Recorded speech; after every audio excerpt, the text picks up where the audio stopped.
Price lord, glory to Jesus. ஆண்டவர் சொல்லியிருக்கிறாரு மத்தேயு 12ஆம் அதிகாரத்துல 30 என்னோட இராதவன் எனக்கு விரோதியாய் இருக்கிறான், என்னோட சேர்க்காதவன் சிதறடிக்கிறான். ஆதலால் நான் உங்களுக்கு சொல்கிறேன், எந்த பாவமும் எந்த தூஷணமும் மனுஷர் மன்னிக்கப்படும், ஆவியானவருக்கு விரோதமான தூஷணமும் மனுஷருக்கு மன்னிக்கப்படுவதில்லை. எவனாகிலும் மனுஷகுமாரனுக்கு விரோதமாய் வார்த்தை சொன்னால் அது அவனுக்கு மன்னிக்கப்படும். எவனாகிலும் பரிசுத்தாவிக்கு விரோதமாக பேசினால் அது இம்மையிலும் மறுமையிலும் அவனுக்கு மன்னிக்கப்படுவதில்லை. பார்த்தீங்களா?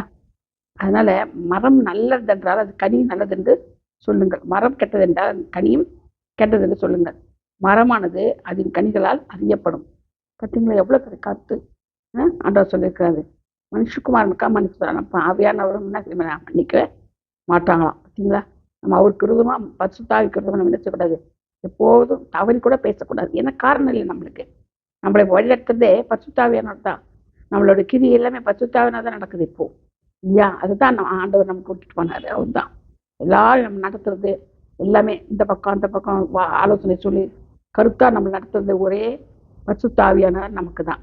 அவர் தான் சொல்லப்பட்டார். அவரை போய் நம்ம என்ன செய்யக்கூடாது, தூஷிக்கவே கூடாது. தூஷித்த நமக்கு இம்மையில மறுமையில என்னது பாவ மன்னிப்பே கிடையாதான் பாருங்க. அதனால நம்ம ரொம்ப ஜாக்கிரதையா இருக்கணும், பேசும்போது நடக்கும்போது கிரியும்.